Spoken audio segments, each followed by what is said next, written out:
Muito bom dia e a paz do Senhor Jesus, né? Que Deus em Cristo possa continuar te abençoando. Nós estamos aqui com mais um vídeo respondendo perguntas, né? É um prazer muito grande, né? A gente, para identificar, a gente não existe ninguém formado em Bíblia, né? Eu não tenho nem assim um estudo mais profundo, mas assim, eu amo a Bíblia, estudo, pesquiso, gosto de ajudar. E aqui alguém pergunta, quem era Elias? Quem era o profeta Elias? As pessoas dizem que é preocupada pelos sinais que aquele homem fazia, a vida que aquele homem levava, né? A Bíblia não traz uma história assim de relato sobre a vida particular de Elias. Fala que ele era um tisbita, segundo alguns era de Tisbe de Gileade, né? Outros traduz por um profeta estranho. Então, várias coisas. O importante é que era um grande homem de Deus, né? O profeta Elias foi um dos homens mais conhecidos da Bíblia, tá? Ele é citado no Antigo como também no Novo Testamento. Mas Tiago falou sobre ele ali. A história de Elias possui um papel muito importante na narrativa da história bíblica, numa situação mais negra do povo de Deus ali, na época de Acabe, como nós vamos ver aqui, né? Então, o profeta Elias, ele viveu no século 9 a.C., durante o reinado de Acabe e de Acasias, do Reino do Norte, né? Nessa época, o povo de Israel havia se dividido. Desde a época de quando Salomão morreu, o reino foi dividido, Jeroboão e Roboão, reino do sul e reino do norte. Um tinha como capital Samaria, o outro tinha como capital Jerusalém, né? O reino do sul tinha como capital Jerusalém, né? E o reino do norte tinha como capital Samaria, né? E o que a Bíblia revela sobre isso aqui, o que a Bíblia revela sobre a vida familiar do profeta Elias, sabemos apenas que ele era um tisbita, que morava na terra de Gileade, que fica ao leste do Jordão, né? O nome de Elias significa Jeová é Deus. Bonito nome, né? O ministério desse homem, irmãos, ele está registrado no livro de 1ª e 2ª Reis, né? 1ª Reis 17 e 2ª Reis capítulo 2. Você vê a história dele, né? O ministério dele começa sem muita introdução, irmão, e termina com a descrição da sua ascensão ao céu. Homem de Deus não é homem de muita propaganda, então ele não tem muita introdução. Um grande homem de Deus, tal, não tem muita introdução. Mas só que ele termina com o homem de Deus sendo elevado para o céu. Isso é importante e deixou um legado muito maravilhoso para nós, né? De uma vida na presença de Deus e dentro da vontade de Deus, né? Ele profetizou numa época muito difícil da história, irmãos, do povo de Israel, assim, no ponto de vista religioso. Época de apostasia, né? No tempo de Elias, o reino do norte havia alcançado, irmãos, a sua melhor posição econômica, desde que havia ocorrido a separação do reino após a morte de Salomão, como eu disse para vocês há pouco, né? Mas no sentido religioso, estava lástima, era uma lástima. Onri era o nome de um rei, né? O rei Onri, O-N-R-I, que de 885 a 874 a.C., procurou estabelecer boas relações com as nações vizinhas. O que ele fez? Ele casou seu filho Acabe, né, com Jezabel, filho de Etibaal. Por aí você já tira o nome do quem era o pai de Jezabel. Aqui começa o declínio de Israel, né? Era rei do Sidônico. Esse casal introduziu em Israel, então, a adoração ao deus Baal.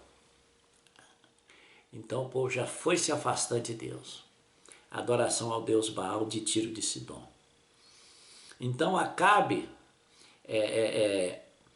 ele encarregou até de construir um templo para Baal em Samaria. Está lá em 1 Tessalonicenses 16, 32. Construiu um templo a Baal, abandonaram o Deus vivo. Baal para eles era o deus da fertilidade, o deus da chuva, regia o tempo, tudo era Baal. Olha o declínio que chegou o povo de Israel, o povo escolhido do Senhor, né? Aí nesse contexto turbulento, o que nós vamos aprender? A idolatria e o paganismo começou a tomar conta. E Elias foi chamado para servir como porta-voz de Deus para aquele povo. Você acha que é fácil? Foi chamado por Deus para ser o porta-voz contra aquele povo. Acabe não gostava de Elias. Acabe chamava Elias como perturbador de Israel, porque ele combatia o pecado, né?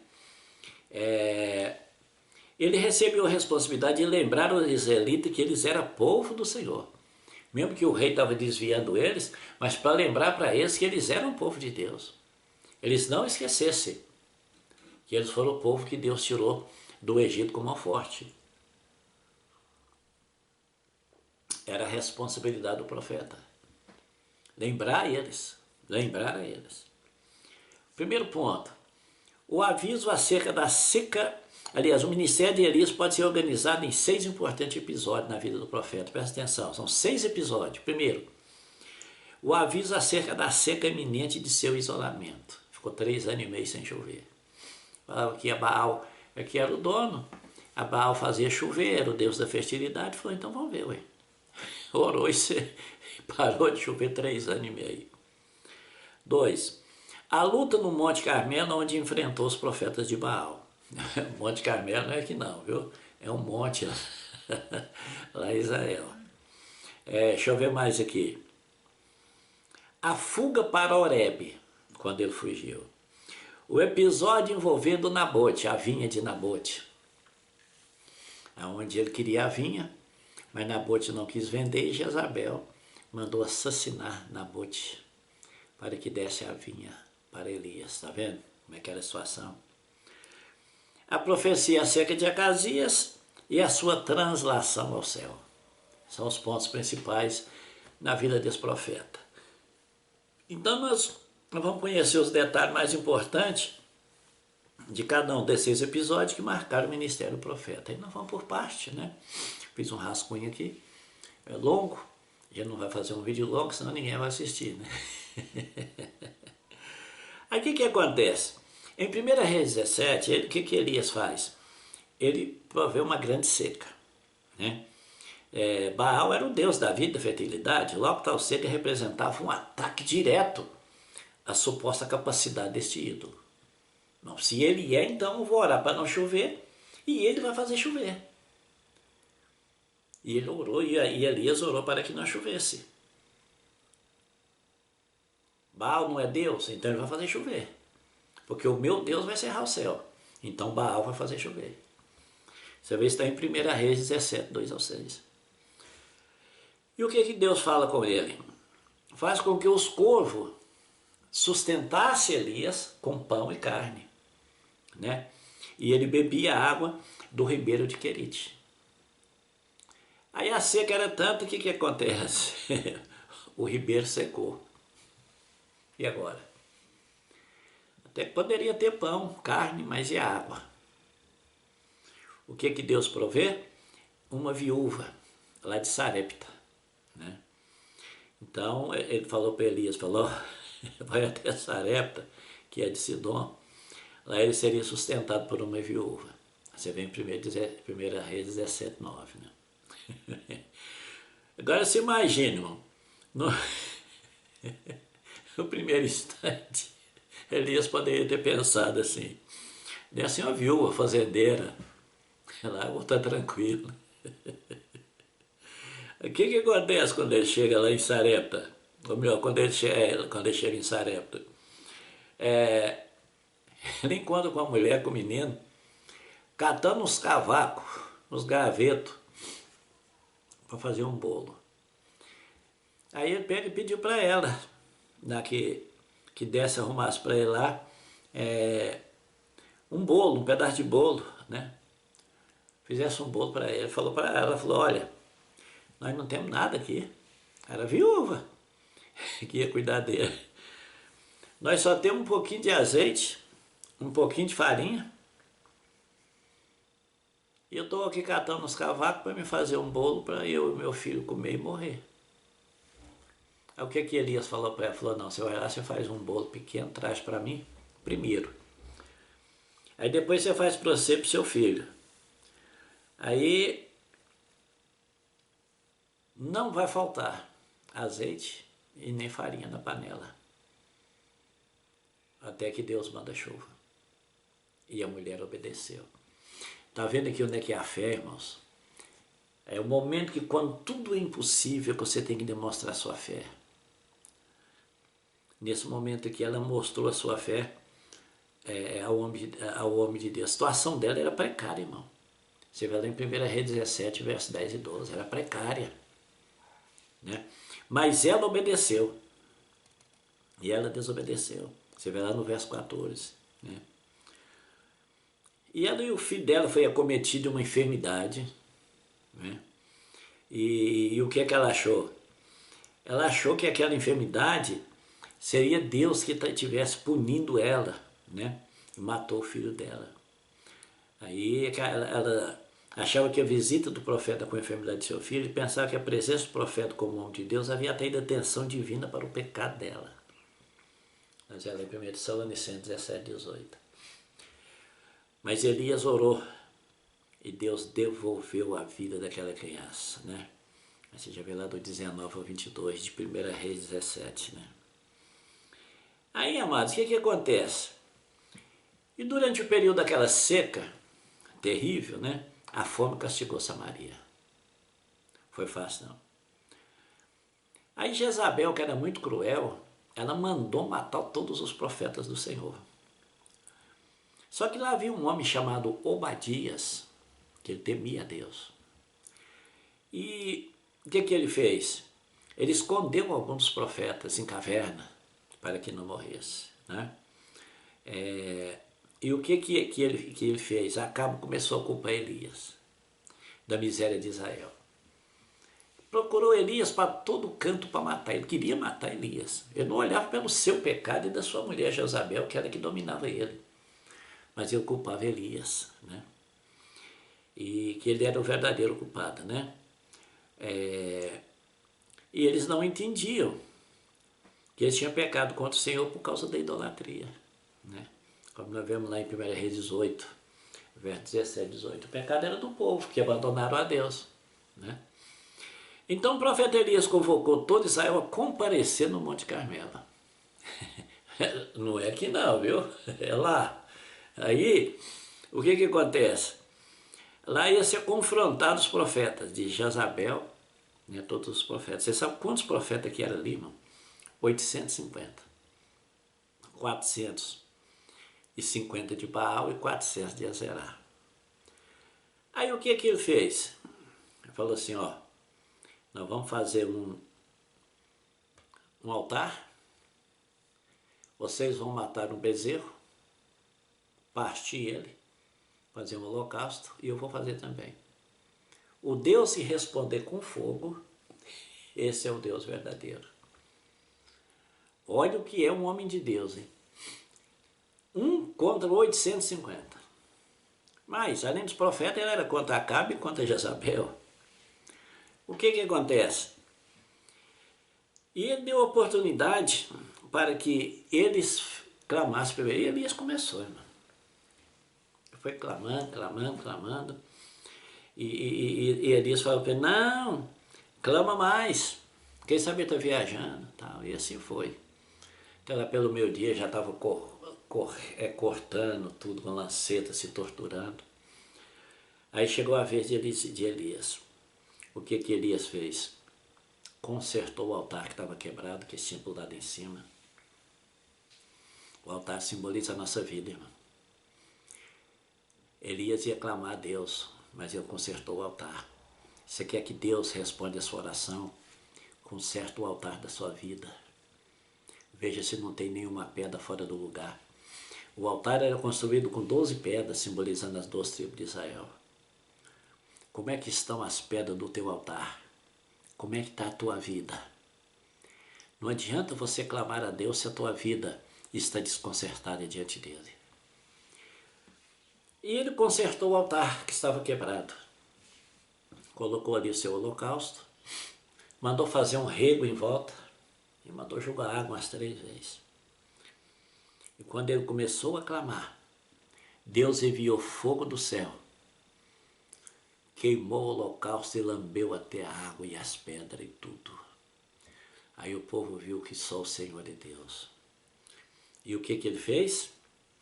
Ele matou aqueles profetas, irmãos. Ele matou aqueles 850 profetas. Acabou com eles, né? Então, o que acontecia? O poder de Deus ali que fez tudo aquilo ali, e ele destruiu todo aquele povo. Aí, nesse episódio, nós encontramos mais uma demonstração do poder de Deus na vida do profeta, e foi capaz de correr ainda, porque aí não vinha chuva, né? Aí ele foi orar para chover, né? Aí no momento que eles foram orar para chover, ele colocou a cabeça entre o joelho e começou a orar. E o céu azulinho, nada de chuva. Eu pedi para o moço, Obadias, nada de chuva. Foi 7 vezes, isso simboliza perseverança na oração. Orou na 7ª vez e ele falou, então eu estou vendo uma nuvem lá para a banda do mar, tamanho da mão de um homem. Ele falou, então vamos correr que vem chuva. E eles percorreram a distância de uns 30, 35 quilômetros, ele correu na frente da carruagem de Acabe. Chegaram na cidade debaixo d'água. Ele foi demonstrado que quem manda é o Senhor. Quem é Deus é o Senhor, né? Então, depois que ele fez essas ameaças, irmãos, ele teve que fugir. Olha só o que é o ser humano. Aí ele fugiu de Josabel. Esse foi o momento mais profundo de desânimo na vida do profeta. Desafiou 850 profetas. E depois ele fugiu de uma mulher, né? Mas só que Deus cuidou dele. Deus alimentou ele com pão e água. Ele chegou a ponto de desejar a morte, irmão. Você vê em 1 Reis 19, verso 1 ao 4. Ele chegou a ponto de desejar a morte. Isso é um estado de depressão terrível. Aí Deus deu para ele ali debaixo daquele zimbro um bolo assado em forno e uma botija de água fria. Comeu, bebeu e deitou de novo. Deus tornou a alimentar ele. E com a força daquela comida, né? Ele chegou até o Monte Horebe, né?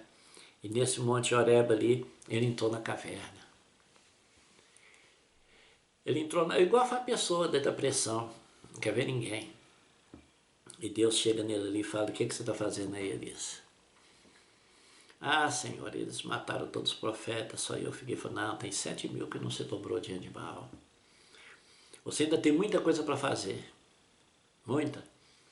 3 coisas tinha que fazer. Ungir Azael como rei da Síria, os reis eram ungidos pelos profetas. Ungir Jeú como rei de Israel e ungir Eliseu como seu sucessor, porque ele ia ser levado para o céu, Elias.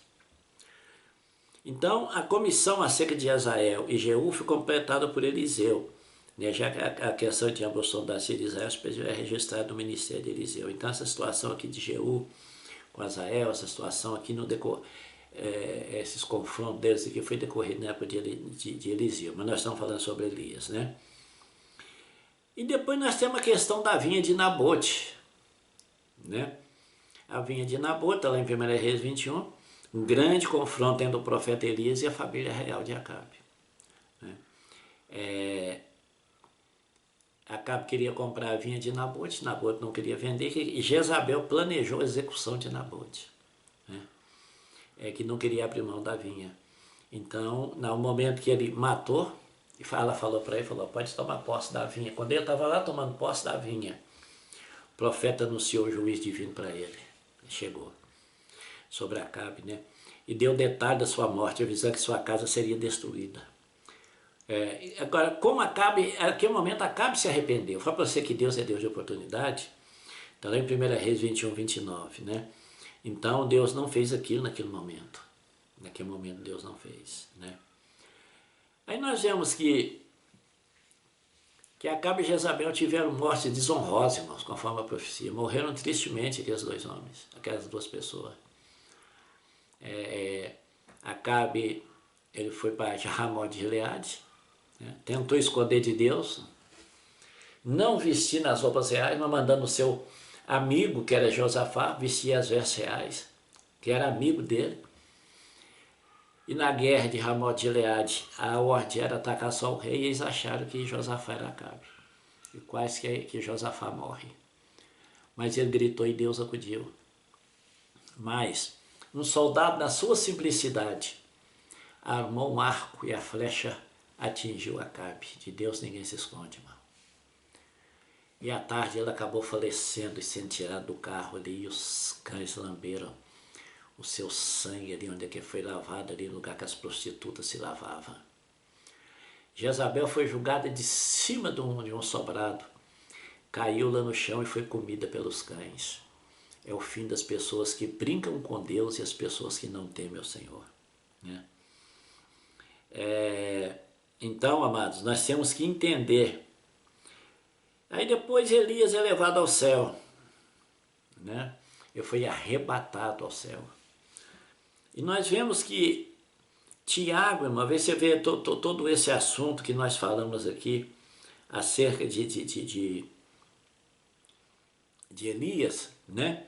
Às vezes você pensa, seria Elias um homem especial? Sim, ele era um homem especial, porque ele era um homem de Deus, né? Mas Elias, irmãos, era um homem igual a nós, só que ele temia Deus. Ele temia ao Senhor nosso Deus, então ele tinha temor de Deus na vida. Ele servia a Deus com toda sinceridade, né? E o que acontece?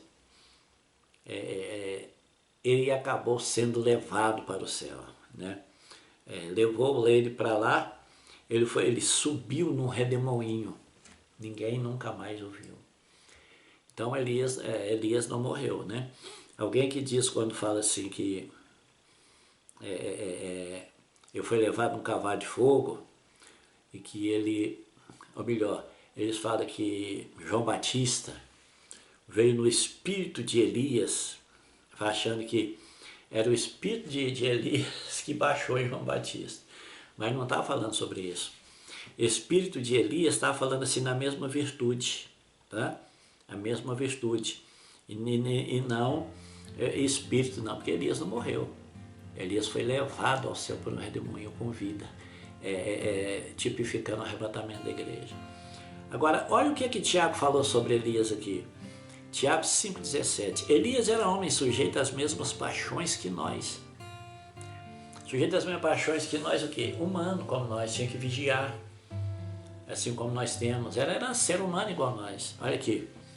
E orando, pediu para que não chovesse por 3 anos e 6 meses. Não choveu sobre a terra. Orou outra vez e o céu deu chuva, e a terra produziu o seu fruto. Tá vendo? Então Elias não era um extraterrestre, era um ser humano assim como eu e você, mas só que tinha uma vida entregue nas mãos de Deus. E os homens naquela época, eles eram simples, irmãos. Ele vivia no campo, comendo mel silvestre do gafanhoto. Não era um homem de viver arregaladamente. Os homens do passado eram desse jeito, eles viviam realmente na dependência de Deus. Não tinha vanglória, prepotência, achar que porque era profeta, tinha uma posição eclesiástica, era melhor do que os outros, não. Eles entendiam que quando a pessoa tem um chamado de Deus, nós somos servos de Deus e servos das pessoas, estamos ali para servir aquelas pessoas. Bem diferente dos dias de hoje. Se eu sou um pastor diante de uma igreja, eu acho que eu sou o dono da igreja. Eu sou autoritarista e não é isso. Um homem de Deus, chamado de Deus, realmente ele é homem de Deus, ele é servo. Servo de Deus, servo da igreja, e ele está ali para cuidar, para dar o alimento. E Elias entendia isso. Por isso que Deus não usa tanto hoje as pessoas por causa disso, por causa da arrogância, da prepotência. Pessoas que desejam hoje o ministério apenas para se expor, em busca de fama, em busca de finança, de reconhecimento humano, e não tem o verdadeiro objetivo no ministério, que é restaurar almas para o reino de Deus. Se você entendeu, o ministério de Elias era restaurar Israel para lembrá-los que eles eram o povo de Deus. Estavam sob o domínio de um rei ímpio, como era ele e Jezabel, que adoravam ali a Baal, mas ele era um homem de Deus. Era um homem que fazia diferença, pagava o preço, sofria, né? Mas ele cumpria seu ministério. E o fim de tudo foi o quê? Arrebatado ao céu. Ele não era diferente de mim, de você, era ser humano como nós, mas servia a Deus com sinceridade. Faz isso, porque o nosso Deus é o mesmo hoje, ontem e eternamente. Então espero que você tenha entendido esse esboço simples, mas que traz para nós aí já uma conotação bem clara do que devemos ser na presença de Deus, assim como foi Elias e muitos outros grandes homens de Deus. Fique na paz, que Deus te abençoe e até o próximo Respondendo Pergunta no nome de Jesus. Que o Senhor te abençoe. Tchau, tchau.